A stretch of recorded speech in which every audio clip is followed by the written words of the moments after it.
Pour 10 centimes de gasoil en plus, c'est... Pour 10 centimes de gasoil en plus, c'est... Votre mère, votre père, vos enfants, votre grand-mère se sont impliqués dans le mouvement des Gilets jaunes ou l'ont soutenu. Ou à l'inverse, vous n'avez jamais vraiment réussi à cerner ce mouvement, qui est pourtant apparu il y a plus d'1 an, mais vous avez l'intuition qu'il a marqué l'histoire de France, mais n'arrivez pas à dire pourquoi ou comment. C'est pour répondre à ces questions, notamment, que le livre de Gérard Noiriel, que je souhaiterais vous présenter, a été écrit. Alors Gérard Noiriel, c'est un historien que les personnes qui connaissent ma chaîne connaissent également, étant donné que j'ai posté plusieurs vidéos de lui, dont un interview. C'est un historien spécialiste de l'histoire de France du point de vue des catégories populaires. Il a écrit une histoire populaire de la France. Et dans cet ouvrage-ci que je vous présente, Gérard Noiriel, Les Gilets jaunes à la lumière de l'histoire, donc paru en 2009, en avril 2009, eh bien, il revient sur le mouvement des Gilets jaunes. C'est une série de questions-réponses, en fait. Donc, un livre qui se lit très bien et qui fait 130 pages.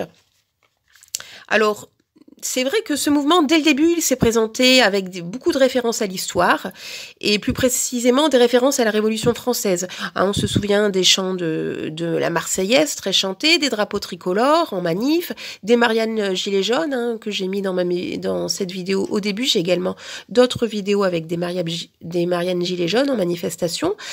On se souvient également de la référence au serment du jeu de pommes lorsque Priscilla Ludowski et Maxime Nicole ont réclamé le RIC dans une vidéo. Donc il y a vraiment des références explicites à la Révolution française, et la nature même des revendications, qui sont à la fois sociales et démocratiques, font également penser aux révolutions, à la Révolution française et aux autres révolutions apparues en France au cours du 19e siècle notamment. Alors, Gérard Noiriel, dans ce livre, répond évidemment à la question en quoi ce mouvement est historique. Alors, il insiste, lui, sur le fait que c'est pas vraiment le nombre de personnes impliquées dans le mouvement, puisque moins de 300 000 personnes au 17 novembre 2018, le jour où la mobilisation était la plus forte, eh bien, ce n'est pas énorme. Mais ce qui le caractérise plus particulièrement, c'est son caractère spontané, un mouvement que personne n'attendait, national également, qui a couvert tout le territoire, même les dom-toms. Et Gérard Noiriel insiste aussi sur le fait que c'est le résultat de la forte progression de la scolarité en France qui a permis l'émergence de ce mouvement. Alors je vais le citer.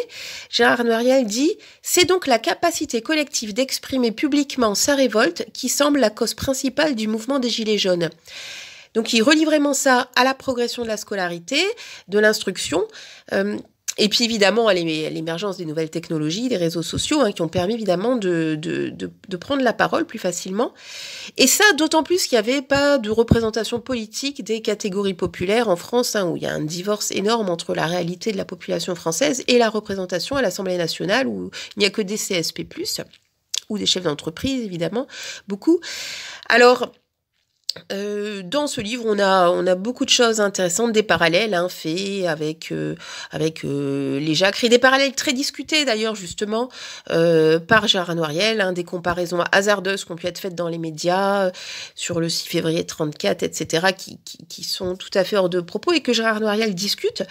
Il revient aussi sur la méfiance face à la récupération politique qui a été très très présente dans le mouvement et qui se retrouve également chez les sans-culottes de la Révolution française en 1792-94, chez les révolutionnaires de 1848, lors de la Commune de Paris en 1871. Donc c'est pas des choses nouvelles.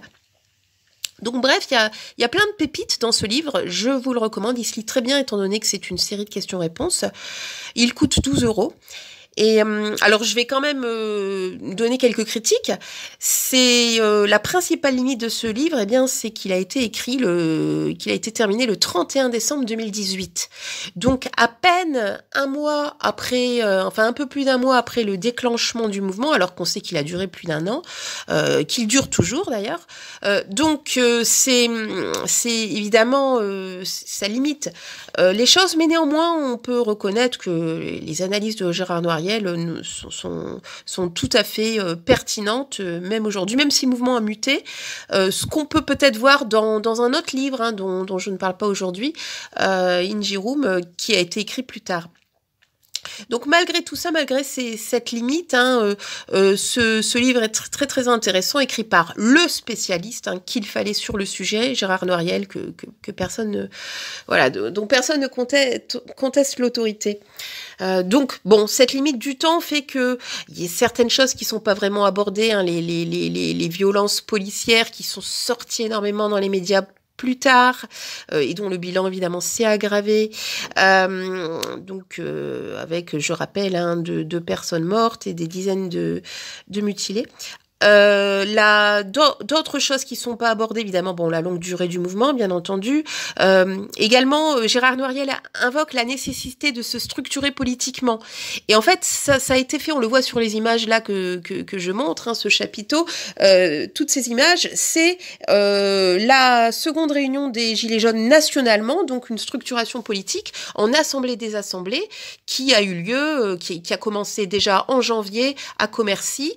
Donc un mois après, hein, même pas un mois après que Gérard Noiriel ait écrit ce livre, et qui s'est poursuivi à Saint-Nazaire, où j'étais, hein, j'ai posté plusieurs vidéos là-dessus.